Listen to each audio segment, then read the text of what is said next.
Thank you, Mr. Speaker.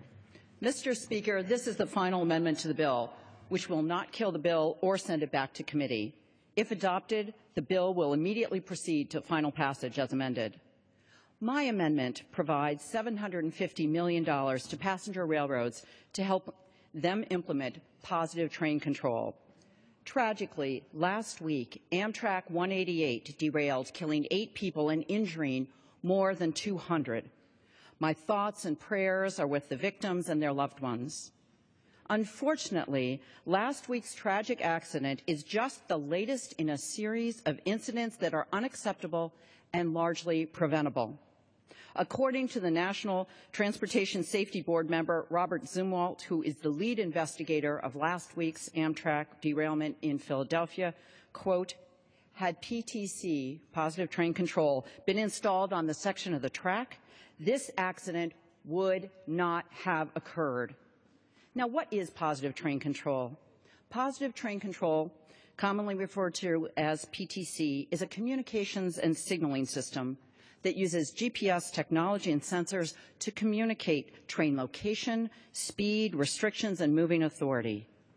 And most importantly, PTC can save lives. For instance, positive train control technology can detect if a train is going too fast for an area and use onboard equipment to automatically slow or stop the train.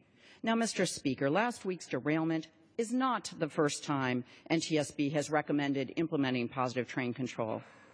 This recommendation has been made since 1969, following an investigation of a head-on collision of 2 Penn Central commuter trains near Darien, Connecticut, in my home state. That collision killed 4 people and left 43 injured. 46 years after that deadly collision in Connecticut, the NTSB is still demanding and waiting for action.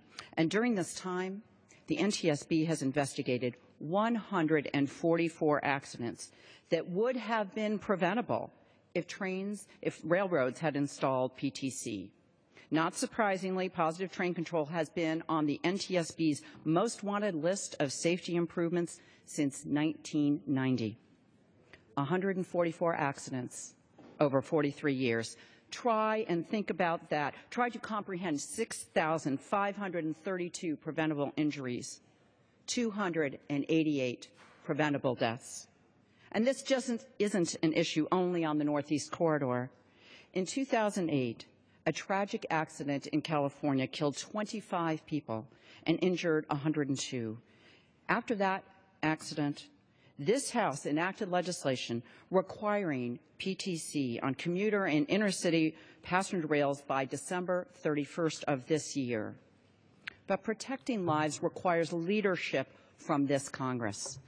The American Public Transportation Association asked Congress to provide federal funding for 80% of the installation costs on passenger rails. We in Congress can help. We can and must make this investment before another terrible accident, before another life is tragically and needlessly lost.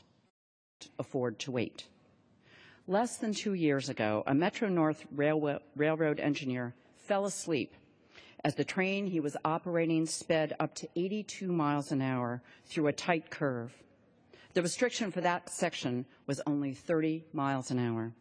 As a result of the derailment, 4 people died and 61 were injured. With tragic predictability, the NTSB investigation determined that positive train control could have prevented that tragedy as well. How many more times does the NTSB need to repeat its recommendation before PTC is implemented? There's no reason why this Congress should continue to ignore its responsibility to help passenger railroads implement the life-saving technology as soon as possible. I urge my colleagues to join me in supporting this amendment to provide the necessary funding to help passenger railroads implement PTC across the United States.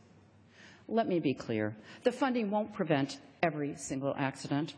The fact that PTC will not prevent every accident should not, cannot be an excuse for this Congress's failure to act. Failure to act today on implementing positive train control is wrong. It's unworthy of a great country. A great country does not respond to crises with duct tape. A great country leads with action.